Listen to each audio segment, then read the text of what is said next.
स्वागत है आप सभी का प्रश्न मंच में। आज का वीडियो का हमारा टॉपिक है सुप्रीम कोर्ट यानी सर्वोच्च न्यायालय।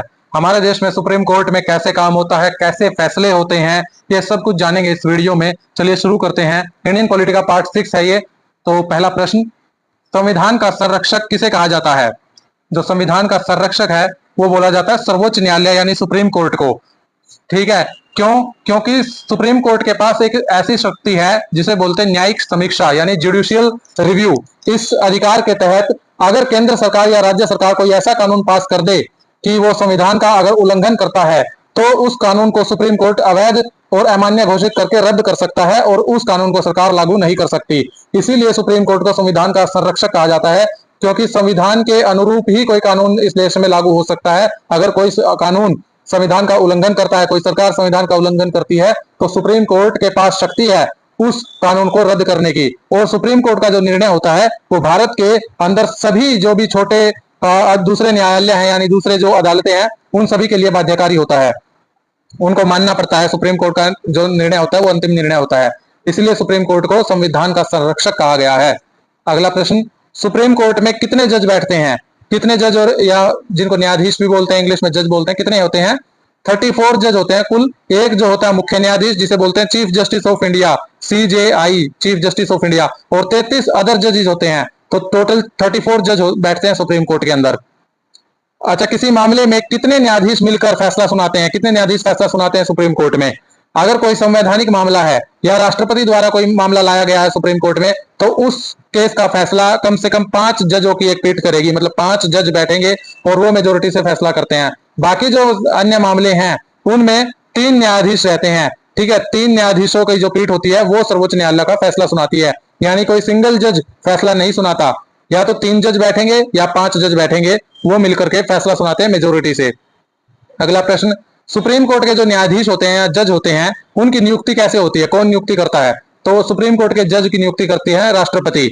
और राष्ट्रपति कैसे करते हैं? सबसे पहले जो सुप्रीम कोर्ट के मुख्य न्यायाधीश होते हैं उनकी नियुक्ति कैसे होती है? आमतौर पर जो चलन है वो ये है कि जो सबसे सीनियर मोस्ट जज होगा सुप्रीम कोर्ट का, वरिष्ठतम न्यायाधीश होगा, उसको मुख्य न्यायाधीश के पद पर नियुक्त किया जाएगा।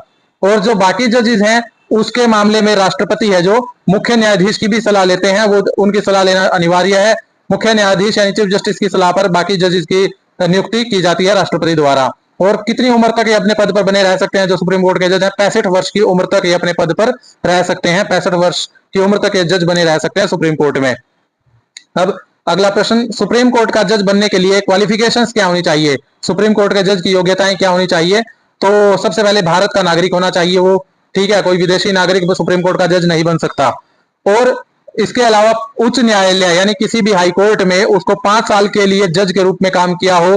ठीक है, किसी हाई कोर्ट में 5 साल के लिए जज रहा हो, या फिर 10 सालों के लिए किसी हाई कोर्ट का वकील रहा हो, ऐसे व्यक्ति को सुप्रीम कोर्ट का जज बनाया जा सकता है। या फिर राष्ट्रपति की राय में वह एक महत्वपूर्ण न्यायविद या कानून का जानकार हो प्रतिष्ठित, तो उसे भी सुप्रीम कोर्ट का जज बनाया जा सकता है। तो ये क्वालिफिकेशंस हैं जो सुप्रीम कोर्ट के जज में बनने के लिए होनी चाहिए। अगला प्रश्न, सर्वोच्च न्यायालय के न्यायाधीशों को पद से कैसे हटाया जा सकता है? ठीक है, न्यायाधीशों को अगर नियुक्ति हमने देख ली, अगर कोई न्यायाधीश अच्छे से ढंग से काम नहीं कर रहा है और उसको पद से हटाना पड़े तो उसका क्या प्रोसीजर है?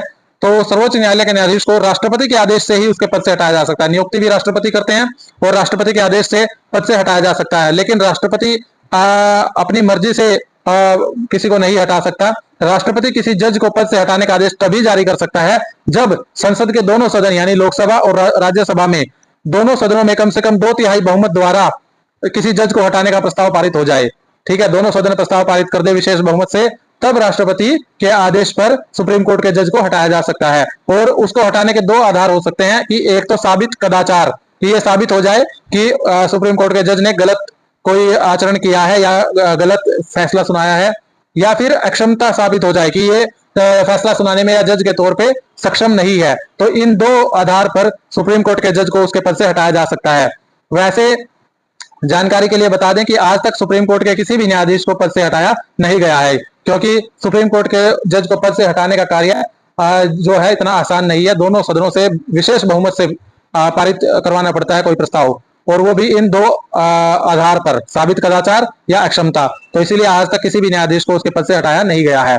अगला प्रश्न, सुप्रीम कोर्ट के न्यायाधीशों को निष्पक्ष फैसले लेने और स्वतंत्र रूप से कामकाज करने के लिए, ठीक है, कौन से संविधान में क्या प्रावधान किए गए हैं कि भाई सुप्रीम कोर्ट के जज हैं जो इतने बड़े बड़े फैसले सुनाते हैं पूरे देश के लिए, कि वो ट्रांसपेरेंसी से काम कर सके, बिना किसी दबाव के काम कर सके और निष्पक्ष होकर के काम कर सके, उसके लिए संविधान में कुछ प्रावधान किए गए हैं। जैसे कि न्यायाधीशों की नियुक्ति का तरीका, हमने देखा कि कोई हाई कोर्ट का 5 साल के लिए जज रहा हो या फिर 10 साल के लिए वकील रहा हो, उसी को ही सुप्रीम कोर्ट का जज बनाया जा सकता है, तो ऐसे ही किसी को नहीं बना सकते।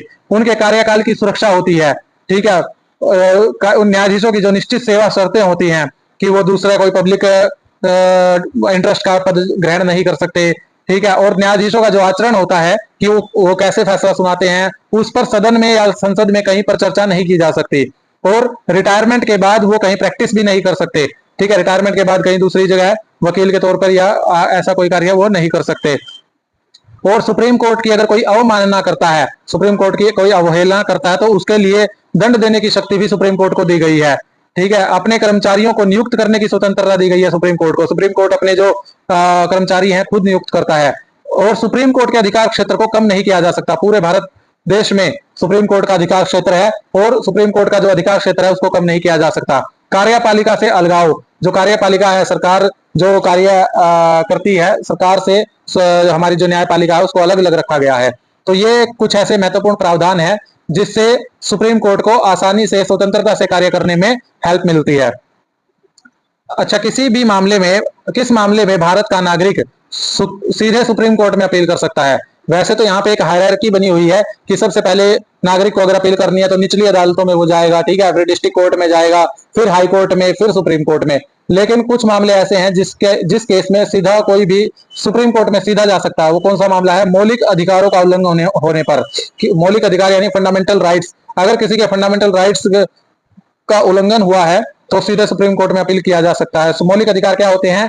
मौलिक अधिकार उन अधिकारों को कहा जाता है जो देश के किसी नागरिक के जीवन, उसकी स्वतंत्रता और उसके संपूर्ण विकास के लिए जरूरी होते हैं, ठीक है। आर्टिकल 14 से आर्टिकल 32 तक ये फंडामेंटल राइट्स हैं संविधान में। अगर किसी नागरिक के इन मौलिक अधिकारों का उल्लंघन होता है तो आर्टिकल 32 के तहत, अनुच्छेद 32 में बोला गया है कि नागरिक सीधा सुप्रीम कोर्ट में जाकर अपील कर सकता है। भारत में सबसे पहले सुप्रीम कोर्ट की स्थापना कब हुई थी? सबसे पहले सुप्रीम कोर्ट की स्थापना हुई थी वर्ष 1973 में, रेगुलेटिंग एक्ट आया था जब, ठीक है, रेगुलेटिंग एक्ट की घोषणा के तहत कलकत्ता में सबसे पहले सुप्रीम कोर्ट की स्थापना हुई थी हमारे देश में। तो अभी जो सुप्रीम कोर्ट की सीट है वो सिर्फ एक है, वो भी नई दिल्ली में। उससे पहले कलकत्ता में सीट होती थी और 1773 में सुप्रीम कोर्ट सबसे पहले एस्टेब्लिश किया गया था देश में। भारत के पहले मुख्य न्यायाधीश कौन थे? पहले मुख्य न्यायाधीश थे हीरालाल जे कानिया। 1950 से 1951 के दौरान जो पहले चीफ जस्टिस ऑफ इंडिया रहे थे हीरालाल।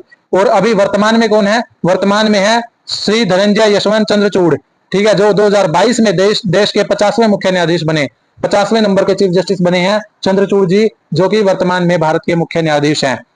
तो ये आज के वीडियो में हमने सुप्रीम कोर्ट के बारे में देखा, सुप्रीम कोर्ट कैसे कार्य करता है, कितने जज फैसला सुनाते हैं, कैसे सुप्रीम कोर्ट के जजों की नियुक्ति होती है, क्या क्या प्रावधान है, तो सब कुछ इस वीडियो में हम जाना।